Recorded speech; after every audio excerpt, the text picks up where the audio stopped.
Você fez uma lista de metas para 2020? Você montou um plano de negócio e crescimento para sua empresa? Você se organizou para fazer uma prova em alguma empresa pública, em alguma universidade que já foi cancelada? Se a resposta é sim, seja bem-vindo ao clube. Estamos todos passando por um processo de mudança e nós não podemos negar a crise. Ao contrário, a gente precisa compreender o cenário e compreender como é que a gente vai agir em cima disso tudo, em cima dessa perspectiva. Porque, em geral, quando as crises acontecem, elas provocam uma série de transformações na sociedade. E muitas transformações são temporárias, mas outras transformações elas são permanentes. Então, estou dizendo que vem aí um mundo pós-crise. Agora, por exemplo, está acontecendo o boom do home office e muitas empresas estão percebendo que sim, é possível manter os funcionários em casa produtivos e reduzir o custo deles indo para o trabalho. E a gente fala de uma transformação que ela é para além da sociedade. A gente está falando de uma transformação que ela também é individual. Todo mundo nesse momento está olhando para dentro, se conectando com aquilo que importa e, de fato, se perguntando qual é a mensagem que o universo quer passar para a gente por trás de toda essa crise. Então, o impacto dessa crise sobre a sua vida, ela vai ser uma decisão a partir de agora.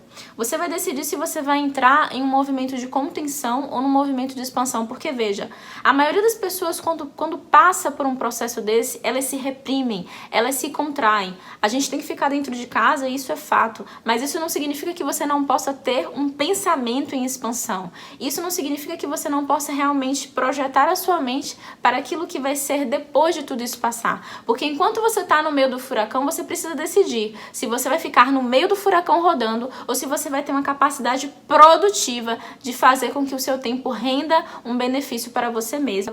A questão é, como é que você vai estar depois dessa crise? Porque, cara, eu posso te garantir, essa crise ela vai passar. A gente não sabe quanto tempo vai durar. Mas assim como a história conta outros processos históricos de crise, essa crise também vai passar. E como é difícil, como é desafiador, né? Viver um momento histórico.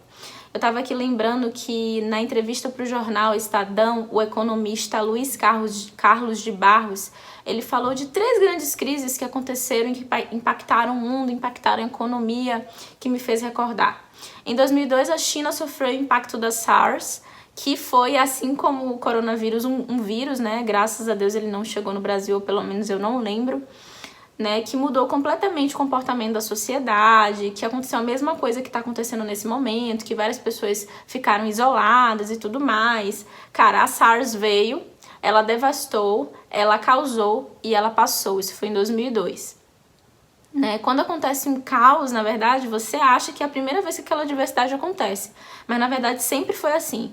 Na vida, a gente vai vivendo um momento de picos e vales. As crises vêm, mas elas também desaparecem. Em 2002, ocorreu a crise no mercado imobiliário americano e que impactou todo mundo. Uma recessão global que resultou na queda acentuada do mercado internacional, no aumento do desemprego e na queda dos preços das commodities, que são as matérias-primas necessárias para se realizar algum produto.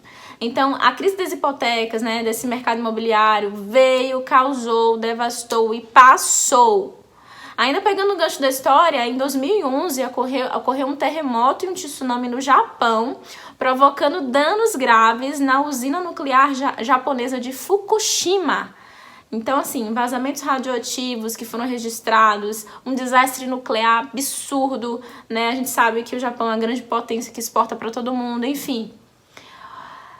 O acidente nuclear de Fukushima no Japão veio, devastou, causou e também passou, né? Então, o que eu quero dizer com isso é que essa crise que a gente está vivendo, ela também vai passar.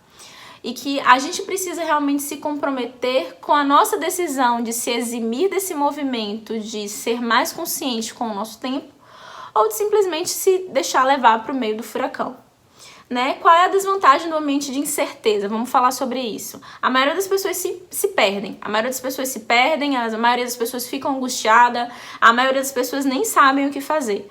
Essa instabilidade, ela se conecta no emocional das pessoas e muitos dos seus concorrentes, muitas pessoas aí que querem ser aprovadas no concurso, aprovadas no mestrado, elas não são capazes de manter um comportamento de um campeão.